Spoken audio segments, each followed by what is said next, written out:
Sejam todos bem-vindos a mais um estudo da série Conflito. São pequenos estudos proféticos e hoje o Apocalipse e os mistérios de Babilônia. Um estudo leve, mas muito consciente da palavra de Deus. Senhor nosso Deus, Pai querido, neste momento nós pedimos que o Senhor se faça presente neste estudo que teremos, que o Senhor ilumine os nossos pensamentos de forma que tudo quanto for estudado aqui seja para a honra e glória de Teu nome unicamente. Perdoa-nos os nossos pecados, perdoa e abençoe cada pessoa que participa comigo deste momento de reflexão sobre a Tua santa palavra.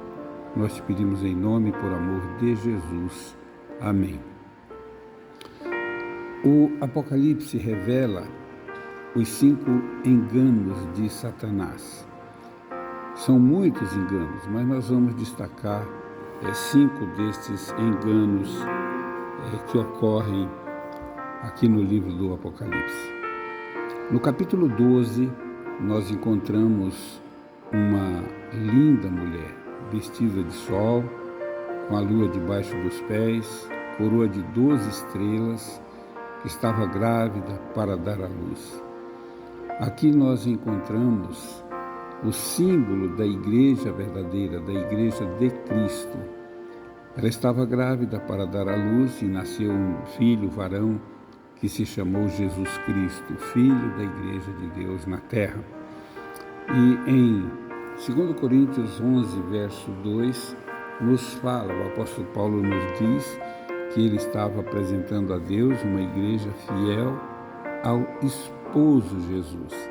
É interessante que nós temos esta ideia de que devemos estar puros, imaculados diante do nosso Deus. Na parábola das 10 virgens, a igreja é convidada pelo noivo para que possam assistir às bodas do Cordeiro. Já em Apocalipse capítulo 17, nós encontramos a descrição de uma mulher prostituta montada numa besta com um cálice em sua mão, cheia do vinho da sua prostituição. Nós vamos analisar um pouquinho o capítulo 17, de 1 até o 5. É curioso que esta mulher está montada numa besta, e a descrição da besta no capítulo 17, verso 12, nos fala sobre os 10 chifres e nos diz que são 10 reis. No comentário da Bíblia de Jerusalém, comentário católico, Bíblia católica romana, é dito que as 7 cabeças são as 7 colinas de Roma, e identifica Roma como esta besta que existiu durante a Idade Média, a idade da escuridão, a igreja medieval. Os montes, ou as cabeças, que os montes simbolizam, então é o Monte Célio, o Monte Esquilino, o Monte Viminal, o Monte Quirinal, Aventino, Palatino e o Monte Capitolino, onde hoje se encontra o Capitólio Romano. A mulher é sempre símbolo de um poder religioso. Então, no capítulo 12, poder religioso que pertence a Deus. No capítulo 17, um outro poder religioso que se opõe contra Deus. E a besta é exatamente o poder religioso quando se une ao poder político, poder secular. Então, a igreja passa a ditar as normas da consciência do povo, e aqui jaz um grande perigo para o mundo inteiro. Apocalipse 17, verso 5, fala Babilônia a Grande. Babilônia é o nome simbólico de Roma. Isso também está na tradução católica da Bíblia de Jerusalém. E a Bíblia nos apresenta na simbologia sempre Babilônia como sendo Roma. É interessante que a meretriz que está montada sobre a besta, ela embebedou os habitantes da terra com o vinho da sua devassidão ou da sua prostituição. Está no verso 2, Apocalipse 17, o verso 2. A grande meretriz, o verso 1, é símbolo de uma igreja que se prostituiu. Houve uma queda doutrinária, abandono da verdadeira doutrina, introdução de doutrinas falsas. E seus ídolos adulteraram, profanaram os meus sábados, diz Ezequiel 23, 37 a 38.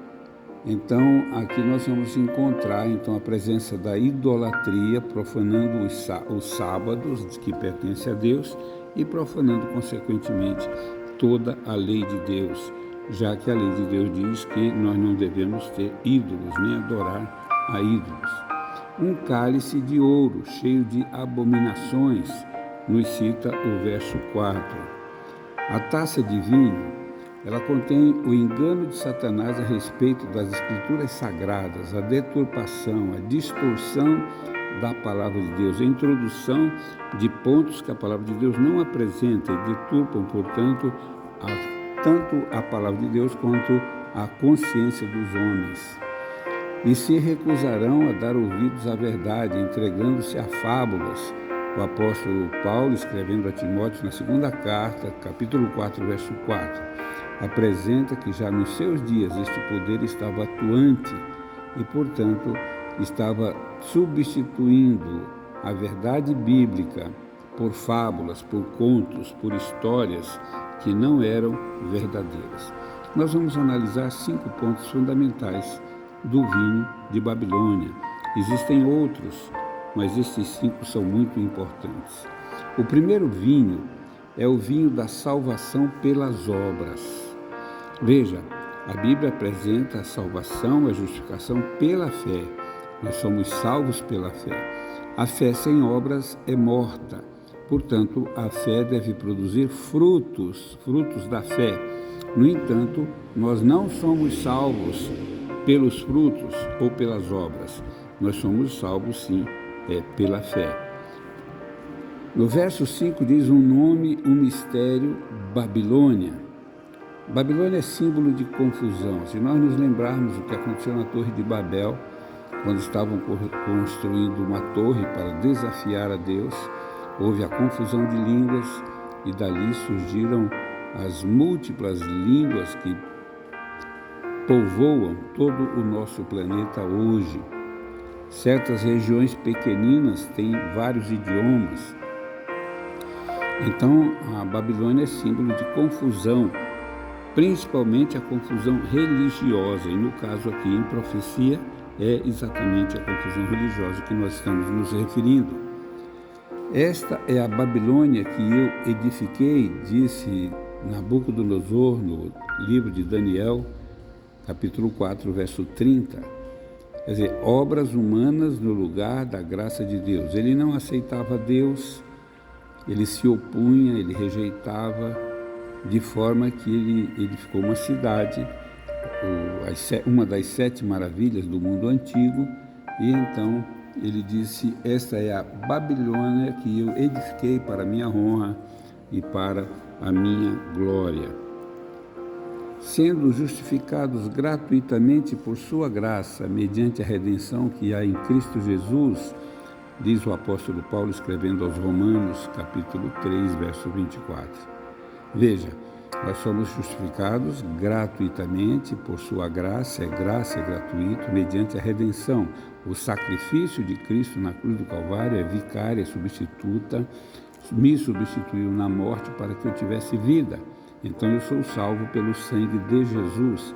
Babilônia prega penitências, indulgências, e as indulgências foram muito presentes na Idade Média, onde o indivíduo cometia certos pecados, inclusive assassinatos e roubos, estupros, e depois comprava as indulgências, que eram o perdão que lhes era oferecido pelos sacerdotes romanos. sendo justificados gratuitamente, então nós encontramos em Cristo a solução para o nosso problema da transgressão e do pecado. Nabucodonosor também fez uma estátua para adorar. Ele houvera recebido um símbolo no capítulo 2 de Daniel, de uma estátua que era composta de ouro, prata, bronze, ferro misturado com barro e uma pedra lançada sem mão atingindo os pés. Ele resolveu desafiar Deus e fazer uma estátua inteiramente de ouro. E aí ele exigia que todo o povo adorasse a ele, adorasse a Babilônia. Ele colocou-se em lugar de Deus. O vinho da salvação pelas obras, a idolatria, adoração de imagens, de escultura. O segundo ponto que queremos destacar é o vinho da tradição. É muito importante nós entendermos. No Concílio de Trento, 18 de janeiro de 1563, o arcebispo de Régio registrou o que é relatado no livro Cânon e Tradições do Dr. Holtzmann, na página 263. A tradição é superior às Escrituras, porque a igreja havia mudado o sábado para o domingo, não por mandamento de Cristo, mas por sua própria autoridade. Então nós encontramos aqui a igreja se colocando acima de Deus, os mandamentos de Deus, e aí vem os mandamentos da igreja em oposição aos mandamentos de Deus. Você encontra esses mandamentos em qualquer catecismo da Igreja Católica. Santifica-os na verdade, a tua palavra, a palavra de Deus, é a verdade, João 17, verso 17. Então nós temos que recorrer à palavra de Deus, a Santa Bíblia, para encontrarmos a verdade que nos conduz para a vida eterna, para a salvação. Esta é a Babilônia que eu edifiquei para a minha glória, para o meu nome, para a posteridade, obras humanas no lugar da graça redentora de Jesus Cristo, da graça de Deus. Em segundo lugar, nós temos o vinho da tradição. A lei de Deus é a própria verdade, Salmo 119, 142. Todos os seus mandamentos são verdade e foram estabelecidos para sempre, versos 151 e 152. Então nós buscamos na palavra de Deus os verdadeiros mandamentos, os mandamentos de Deus. Marcos escrevendo no capítulo 7, versos 6 a 8, diz: este povo honra-me com os lábios, o coração está longe de mim. Negligenciando os mandamentos de Deus, guardais as tradições dos homens. Então nós devemos abandonar estas tradições. Mas eu aprendi do meu pai, da minha mãe, meu avô era assim, eu sou assim. Não, eu tenho que buscar a verdade. Salvação é individual. Ninguém pode salvar os outros, nós podemos apenas buscar a nossa própria salvação. Em terceiro lugar, nós encontramos o vinho da falsa intercessão. Isso aqui é um assunto muito sério para refletirmos. Os babilônios adoravam através de estátuas. O Egito adorava Íris e Osíris. Roma, Vênus e Adonis. Babilônia, Instar e Tamuz eram os seus deuses, eram estátuas de pedra. Eles se curvavam diante destas estátuas em atitude de adoração, buscando como se fora possível encontrar o próprio Deus. No entanto, o único Deus, verdadeiro Senhor, Criador dos céus e da terra, não pode ser apresentado em forma de estátuas, de idolatria. Instar era a deusa da fertilidade. Então, veja, a fertilidade tanto humana quanto da própria natureza, através das chuvas, dos ventos, através do sol, né? As cerimônias pagãs foram introduzidas dentro da igreja cristã. Suas melhores características do primeiro amor foram destruídas Isso você encontra na História da Civilização, volume 1, página 188. Para termos como exemplo aqui o caso de Júpiter, a estátua de Júpiter, renomeada como se fora São Pedro, e hoje é apresentada para todo mundo como Pedro. A Bíblia, no capítulo 20, verso 4 de Êxodos, diz: não farás para ti imagem de escultura, não a adorarás, não te encurvarás a ela, não se incline diante de uma estátua que não é nada, é apenas uma pedra. Atos 4, verso 12 diz: e em nenhum outro há salvação, porque também debaixo do céu nenhum outro nome há, dado entre os homens, pelo qual devamos ser salvos.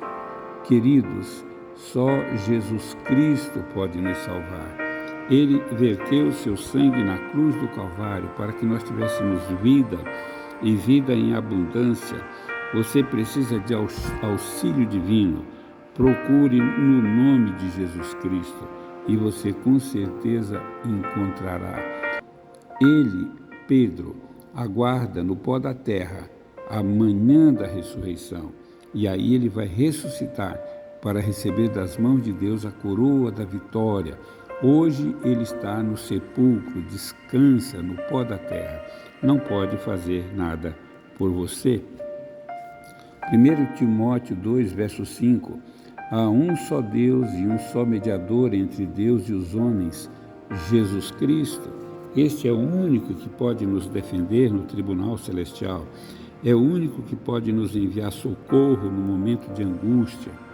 O quarto vinho é o vinho do falso dia de adoração. Nós vamos encontrar isto também na palavra de Deus. A origem, os babilônicos adoravam o sol. Os judeus, nós vamos encontrar em uma certa ocasião de apostasia, em que eles também estavam adorando o sol virados para o oriente, de costas para o altar de Deus. Está em Ezequiel 8,16. Em 325 d.C., a prima feria, diz Dominicus, a prima feria quer dizer a primeira feira. Então, o domingo era a primeira feira, depois nós tínhamos a segunda-feira, a terça-feira, a quarta, quinta, sexta-feira e finalmente o sábado, o sabate, o dia de descanso do povo de Deus. O que fizeram? Eles mudaram o nome para dias dominicos, ou dia de domingo, ou o dia do Deus Sol. Então, domingo se tornou um feriado pagão, não bíblico, não é o dia de Deus. A Igreja Romana rebatizou o prima feria como domingo, como dia de guarda, substituindo o sábado do sétimo dia. O sol era o mais importante deus do paganismo. Há algo de nobre e real no sol? Fogo, queima, manda calor. Nós dependemos dele com relação à vitamina D, a luz, o calor para que tenha vida, mas ele não tem memória, não tem consciência, ele não pode fazer nada. Ele é apenas um astro, o astro-rei do nosso sistema solar. No entanto, não passa disso, fazendo com que se encaixe no emblema de Jesus, o sol da justiça. Não, o sol não é o sol da justiça. Jesus é o sol da justiça, unicamente Jesus. Não há outra maneira de nós encontrarmos a Deus a não ser através de Jesus Cristo. Daí a igreja ordenar que mantivessem o velho dia pagão, o dia do sol, que seria consagrado e santificado. Assim, o domingo pagão, dedicado a Balder, tornou-se o domingo cristão consagrado a Jesus Cristo, Catholic World, março de 1994, é a revista católica mundial. A desculpa, a igreja cristã passou a guardar o domingo para ganhar os pagãos. Isto é outra mentira, não existe isso. A apostasia do povo de Deus para ganhar pagãos resultou em que tanto os pagãos quanto a igreja que apostatou, se tornaram pagãs. O cristianismo havia se tornado popular e uma grande porção, talvez a grande maioria daqueles que o abraçaram, o fizeram apenas nominalmente. Então eles aceitaram pro forma, para dizer que eram, mas na verdade não eram, porque era uma atitude politicamente correta, agradava as autoridades e dava status. Continuaram tão pagãos quanto eram antes. O erro e a corrupção entraram na igreja dentro como dilúvio, né? História da igreja, página 54, a presença do paganismo no meio da igreja. A carta apostólica do Sumo Pontífice João Paulo II aos clero e aos fiéis sobre a santificação do domingo, em 31/5/1998. Lembra-te do dia de sábado para o santificar, Êxodo 20, verso 8. Não é uma imposição gravosa para o homem, mas antes uma ajuda para que ele se conscientize de sua dependência vital do Criador. Desse modo, honrando o dia do Senhor, o homem recebe a bênção divina. É um dia de buscarmos a bênção, a proteção de nosso Deus Todo-Poderoso. Domingo, dia do sol.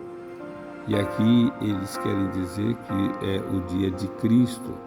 No século IV, a lei civil do Império Romano fez do domingo o dia do sol, dia de descanso. Grande contentamento sentiram os cristãos, podiam agora dedicarem-se às orações nesse dia sem qualquer impedimento por parte dos líderes ou da igreja do Deus verdadeiro. Pode uma igreja mudar o mandamento do Senhor? Qualquer igreja chega e muda e está tudo certinho, Deus deu-lhes esta autoridade.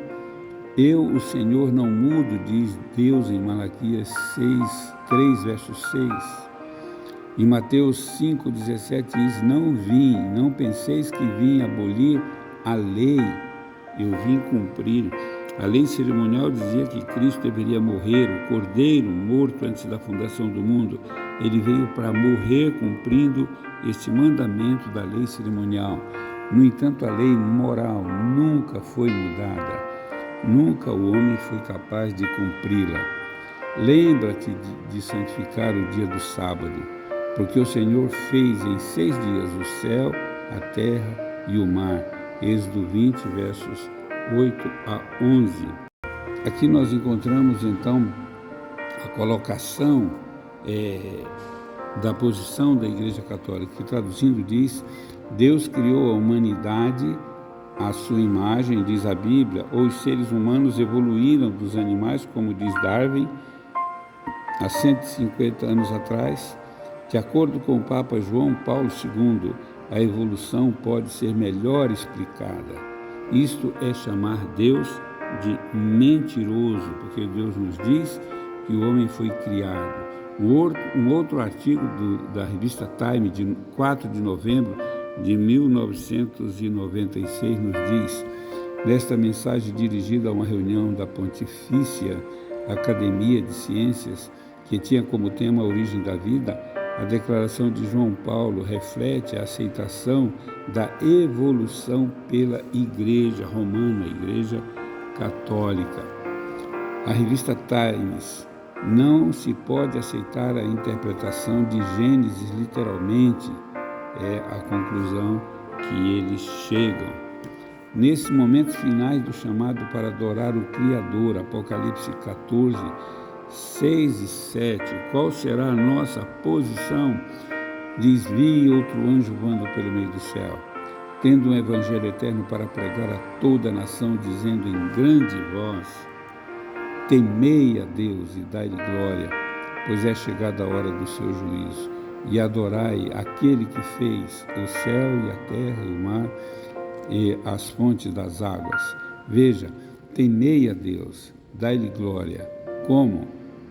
Adorando o Deus Criador, adorando o sábado do Senhor, porque é chegada a hora do juízo e todo ser humano, todos nós, vamos comparecer diante do tribunal de Cristo para prestar contas. da nossa fidelidade a Deus. Hoje vai alto o tempo em que nós devemos escolher a quem servir. O sábado é o selo do Deus vivo. Ezequiel 20, o verso 20 diz: santificai os meus sábados, pois servirão de sinal, de selo do concerto, de que eu sou o Senhor vosso Deus. Você aceita fazer parte do povo de Deus? Você aceita este concerto que Deus propôs a cada um dos seus filhos? Nos momentos finais, um chamado. A Bíblia é a verdade. Você vai rejeitar a palavra de Deus, a Santa Bíblia? Você vai seguir a tradição dos homens?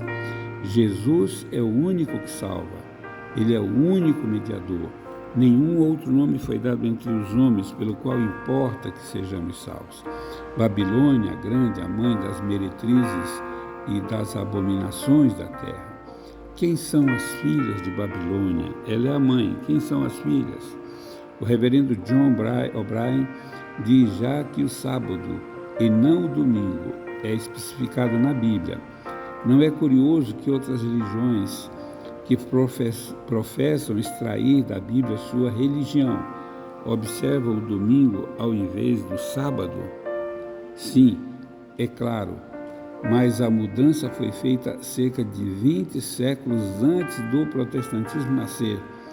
As religiões continuam a obedecer este costume, embora estejam baseados na autoridade do Império Romano pagão e da Igreja Católica, e não no texto explícito da Bíblia. Nós devemos saber escolher entre a palavra de Deus e a tradição dos homens, os ensinos pagãos que são colocados diante de cada um de nós. A observância do domingo é uma lembrança da Igreja-mãe, da qual os protestantes se desligaram como uma criança que foge da mãe e ainda carrega consigo uma foto ou um cacho de cabelo de sua mãe. Está aí a origem no pé da frase. Babilônia, a mãe. Filhas que saíram dela, apesar de havê-la abandonado, conservam muito de suas doutrinas falsas.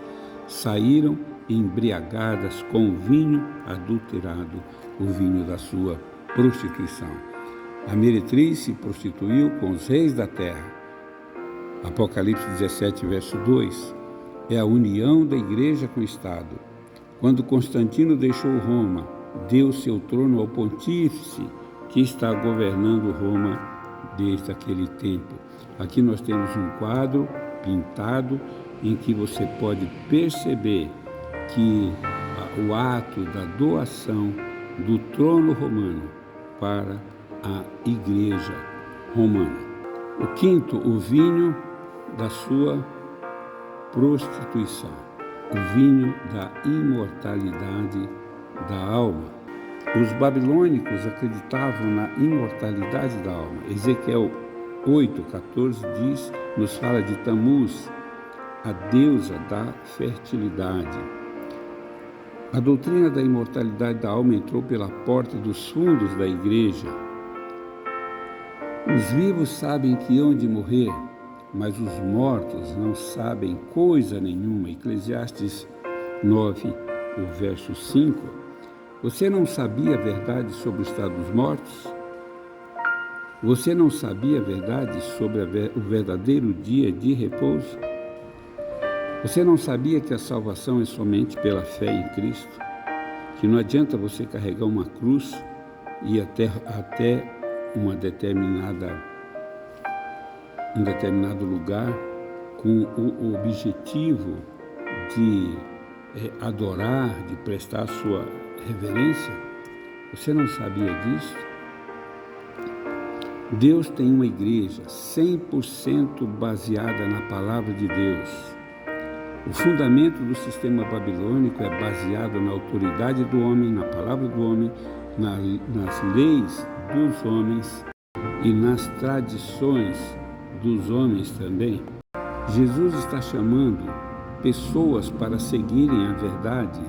Vinde a mim, vós que estáis cansados Sai dela, povo meu, sai de Babilônia, Apocalipse 18, verso 4. É o repto, é o convite para que você tome uma posição. Ouvi uma voz do céu dizendo: retirai-vos dela, povo meu, para não serdes cúmplices em seus pecados e para não participardes dos seus flagelos. As pragas cairão, os flagelos virão sobre Babilônia, e muitos vão perecer. Os seus sacerdotes transgridem a minha lei e profanam as minhas coisas santas. Entre o santo e o profano não fazem diferença, nem discernem o imundo do limpo, e dos meus sábados escondo os seus olhos, e assim sou profanado no meio deles. Ezequiel 22, o verso 26. Estou muito unido à minha família, não posso deixá-los, é o argumento de alguns. Eu não posso abandonar meu pai, meu avô, todos faziam assim, e eu não posso ser diferente. Ou você escolhe a Deus, ou você escolhe Babilônia, a morte. Não vim trazer paz à terra, diz a palavra de Deus, mas espada, pois vim causar divisão entre o filho e seu pai, entre a filha e sua mãe, e entre a nora e sua sogra. Assim os inimigos do homem serão os da sua própria casa. Você deve escolher a quem servir. Quem ama seu pai ou a sua mãe mais do que a mim, não é digno de mim. E quem não toma a sua cruz e vem a mim, não é digno de mim, não é digno da herança celestial. Mateus 10, versos 34 a 38. Jesus nunca chama para sair sem apontar o lugar para onde nós devemos ir. Procure o povo de Deus, procure os que guardam os mandamentos de Deus e a fé de Jesus, e alcance a salvação. Aqui está a perseverança dos santos, os que guardam os mandamentos de Deus e a fé de Jesus. Então, Deus oferece para você um sábado como sinal, oferece uma vida com saúde e oferece para você a vitória sobre a morte eterna. Irás aceitar? Não foi por acaso que você está ouvindo esta mensagem hoje. Deus tem um plano para você. Aceitarás o plano de Deus, aceitarás a vida que Ele te oferece. Senhor nosso Deus, Paizinho querido, derrama o Teu Espírito Santo sobre esta pessoa que participou comigo destes momentos de adoração, de meditação, de reflexão na Tua Santa Palavra. Perdoa-lhe os pecados, perdoa os meus também. Dá-nos sabedoria do céu para entender a Tua Palavra, para nos colocarmos diante de Ti vitoriosos. Em nome de Jesus Cristo, que nós te pedimos e agradecemos. Amém.